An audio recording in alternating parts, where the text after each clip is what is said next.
Mon prénom c'est Bambou.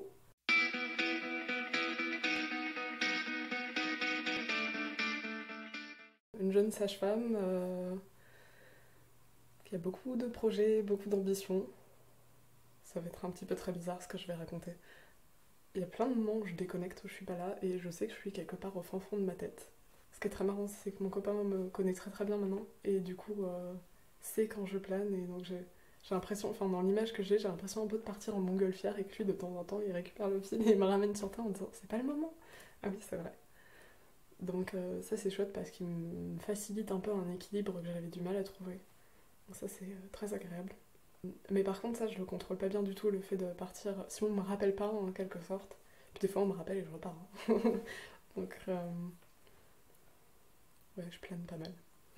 Il y a quelque chose de beaucoup plus de l'instinct que de la raison chez moi. Du coup je fais beaucoup plus confiance à mon instinct qu'au reste. Je sens facilement, assez facilement les choses. Des fois, je me plante complètement, et du coup, c'est super frustrant. Mais là-dessus, j'essaie de faire confiance, de m'écouter. Et en tout cas, depuis que je fais confiance et que je m'écoute, tout va beaucoup mieux. Donc, je pense qu'il faut que je continue. Enfin, en tout cas, pour l'instant, j'ai pas l'impression qu'elle m'ait trop lâchée.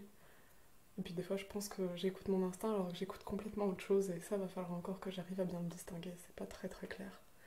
Petite, je pouvais pleurer pendant toute une soirée sans pouvoir dire pourquoi est-ce que je pleurais. Je comprenais même pas pourquoi moi je pleurais, quoi.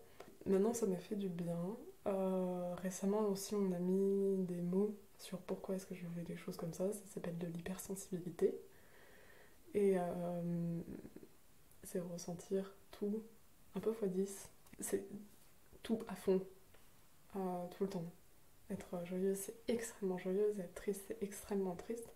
Il n'y a pas beaucoup d'intermédiaires entre les deux. Sauf que ça le fait pas au point de vue de la société d'exprimer les choses comme ça. Et du coup, on tait beaucoup. Du coup, on garde beaucoup. Et du coup, il y a des moments où on explose. Parce qu'on ne peut pas faire semblant de ne pas exprimer. Et maintenant, je suis entourée de gens hyper bienveillants, de gens qui ont compris comment je fonctionnais. Donc, j'ai plus de complexe à avoir des explosions de joie ou des explosions de colère ou des explosions de tristesse. On me fait un gros câlin et puis c'est reparti, ça va mieux. Bah déjà, je sais pourquoi. Je sais pourquoi, à chaque fois. Parce que ça vient de se passer, donc j'attends pas, je laisse. J'exprime directement. Je parle beaucoup, vraiment beaucoup. J'aime pas le silence. J'ai du mal avec le silence. J'ai la majorité du temps où je parle pour rien dire. Quand j'étais petite, je parlais quasiment que pour rien dire. Maintenant, j'ai appris à parler un peu plus de ce qui était important aussi. Même si ça reste vraiment anecdotique. Là, faut venir me chercher. Du coup. Donc, mais comme on vient me chercher, bah, je vais chercher les autres aussi. Enfin, c'est un échange un peu comme ça. Où moi, je sais que ça m'a fait tellement de bien quand on est venu me chercher que j'ai envie de pouvoir permettre aux autres ça aussi, quoi. Je manque énormément de concentration. Je suis très distraite. La vie serait vachement plus simple si j'étais plus concentrée. Parce que des fois, c'est fatigant de juste voir un papillon qui passe et du coup, penser à comment les papillons se développent. On s'en fout, concentre-toi. Ça va des fois plus être de l'exigence qui fait que je vais aller trop loin dans ce que je me demande. Et cette exigence, le défaut que je peux avoir, c'est de la vouloir pour les autres aussi, du coup. Alors que c'est pas nécessaire du tout. Mais du coup, il y a des fois où je suis pas assez cool à cause de ça. Et, mais mon copain sait bien me le rappeler. Donc en fait, on a aussi trouvé un équilibre là-dessus. Au bout d'un moment, il me dit oh, enfin, t'as juste pas à me dire ça et. Ok, ça passe. Ça se passe. Enfin, quand on manque de concentration, il faut beaucoup se vérifier parce qu'on oublie forcément tout un tas de choses. Et du coup, je suis rigoureuse pour compenser ça. Je suis obligée de tout le temps vérifier que j'ai rien oublié. Je suis une pro des listes, des choses comme ça. J'ai plutôt des facilités à comprendre ce que pensent les gens et à comprendre ce qu'ils expriment. J'ai pas beaucoup d'idées préconçues sur les personnes quand je les vois. J'attends vraiment qu'elles s'expriment à moi et je pense que c'est une qualité, ou en tout cas dans mon métier, c'en est une. Les histoires de vie, il y en a finalement très très peu qui sont semblables et on se rend compte qu'il y a une forme d'injustice très très très importante. Comment arrivent les gens sur Terre et les chemins qui leur ont été proposés, qu'ils ont pu prendre, qu'ils n'ont pas pu prendre. Et ouais, ça c'est quelque chose qui peut me faire vraiment beaucoup de peine.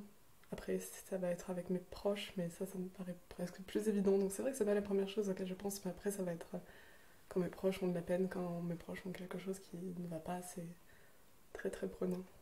Énormément de toutes petites choses. Je peux me rattacher à des choses minuscules, genre juste des fois le beau temps, ça va me rendre très très joyeuse. Pouvoir partager des choses, c'est des moments avec les gens que j'aime, c'est vraiment des moments qui me procurent énormément de joie, mais vraiment beaucoup beaucoup. Et les animaux, c'est bête, mais, mais c'est quelque chose où où je me régale vraiment. Et du coup, ça me rend très joyeuse aussi. J'aime comprendre comment ils se comportent, j'aime en quelque sorte des expériences avec eux, mais je suis pas capable de tuer une araignée. Je vais la prendre dans ma main et je vais la faire sortir dehors, mais je suis pas capable de la tuer. Donc c'est vraiment plus des expériences d'interaction en fait. Comprendre pourquoi est-ce qu'ils vont se comporter de telle ou telle manière, pouvoir créer des relations de confiance avec eux, ça c'est quelque chose que j'adore, qui me fascine. Et en plus, il y a quelque chose de très égoïste avec les animaux parce qu'ils me provoquent un bien-être que pas grand-chose d'autre me provoque. Et un état de concentration aussi, qui me focalise. J'ai eu toute une phase où il y avait des fourmis sur ma terrasse et ça me fascinait, je trouvais ça incroyable et je pouvais passer des heures à regarder ces fourmis, comprendre chacun leur rôle. Et oui, je pense que du coup ça me pose un petit peu et ça me permet de me concentrer, de me focaliser. Je dirais que c'était l'humain, les autres. Mon copain fait de la sociologie, donc lui il voit beaucoup l'humain par un prisme, un peu une vue zénitale en quelque sorte, quand il regarde les groupes. Et moi j'ai tendance à préférer regarder l'individu, comment est-ce qu'on en arrive à former des groupes, mais j'aime beaucoup ça, déjà comprendre ça, et je pense que je comprendrai jamais. Et je crois que c'est ça qui fait que j'aime. Enfin, parce qu'on peut pas comprendre la totalité des individus, c'est impossible. Et je pense que c'est ça qui fait que ça m'intéresse encore plus. En fait, j'aime bien un peu tout ce qui me dépasse. J'aime l'infiniment grand, l'infiniment petit. Je suis globalement passionnée par les sciences, la biologie m'intéresse énormément. Et les sciences humaines aussi m'intéressent beaucoup. Ça va un petit peu avec. Je fais aussi de la musique. Et je l'ai un peu oublié dans mes passions, mais ça fait aussi vraiment partie de ma vie. Alors, je suis pas du tout douée dans ce que je fais, vraiment pas. Mais j'aime beaucoup.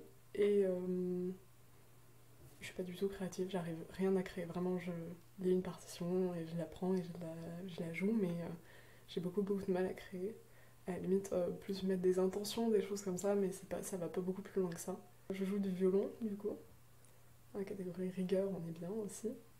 En fait, j'ai une professeure qui est vraiment extraordinaire, qui est presque maintenant une amie. Enfin, vraiment, c'est dans l'image des mentors, une femme qui fait vraiment partie des mentors de ma vie.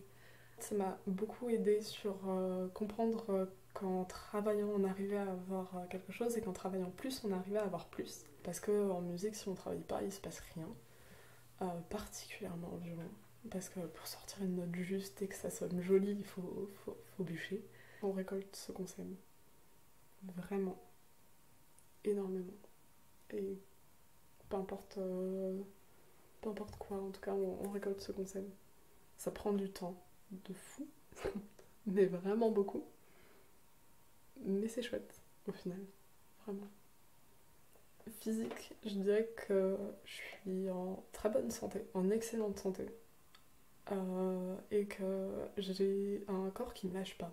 J'ai une chance énorme de ne pas avoir un corps disgracieux, donc c'est pas trop difficile de l'aimer. J'aime le sport, donc j'aime bien l'entretenir. Et la force mentale, je dirais la persévérance. Bah, du coup, je lâche pas, quoi.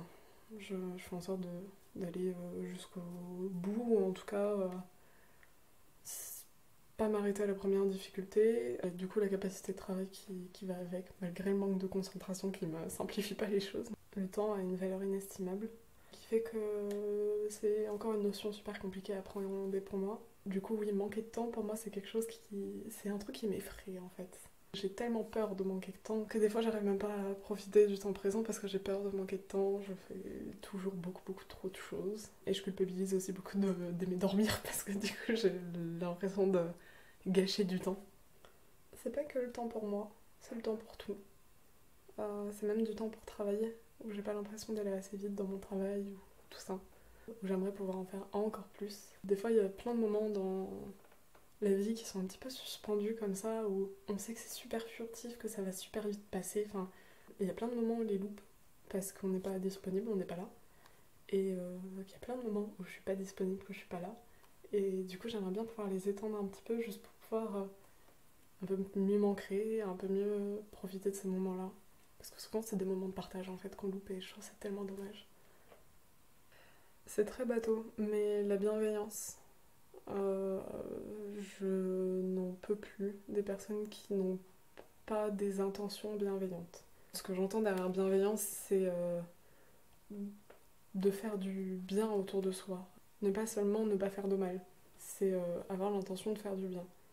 Ouais mais ça va, ça fait de mal à personne, j'en peux plus. Donc je trouve ça contre-productif et c'est pas comme ça qu'on fait une jolie société. Il y a un certain temps, on essaie de les éduquer, quand ça marche pas du tout, et bah ça sort tout simplement de ma vie parce que j'ai plein d'échanges à avoir avec plein de gens chouettes, donc pas envie de perdre du temps avec ces personnes-là. Même au-delà de se pardonner, c'est arrêter de se flageller aussi, de faire mieux, un peu toutes ces petites injonctions qu'on se met tout le temps, à essayer de s'en détacher. Ça va avec la douceur aussi. Commencer par être doux avec soi-même, c'est déjà bien.